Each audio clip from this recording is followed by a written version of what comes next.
Kansara DTV news ગુજરાતીમાં આપનું સ્વાગત છે. નજર કરીએ આજના મુખ્ય સમાચારો. ઝઘડિયાના 3 રસ્તા ખાતે વિશ્વ હિન્દુ પરિષદ અને બજરંગ દળ દ્વારા ભગવા ધ્વજારોહણ કરવામાં આવ્યું હતું, જેમાં મોટી સંખ્યામાં કાર્યકરો અને નાગરિકો ઉપસ્થિત રહ્યા હતા.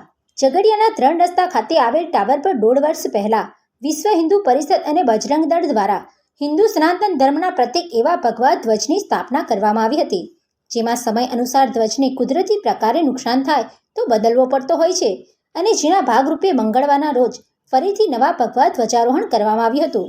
આ પ્રસંગે વિશ્વ હિન્દુ પરિષદ બજરંગ દળના તાલુકા પ્રમુખ કવલજીતસિંહ, જયરાજસિંહજી રાઠોડ, મનોજભાઈ બારોટ, હાર્દિકસિંહ પરમાર, ભાવેશભાઈ ઝાલા, યંગ લાયન ગ્રુપના કરણસિંહ પરમાર, તાલુકા પંચાયત સભ્ય ચંદુભાઈ વસાવા, વિનોદ વસાવા, તાલુકા ભાજપના પૂર્વ મહામંત્રી વિક્રમસિંહ રાજ સહિત મોટી સંખ્યામાં ઝઘડિયાનો હિન્દુ સનાતન સમાજ જોડાયો હતો.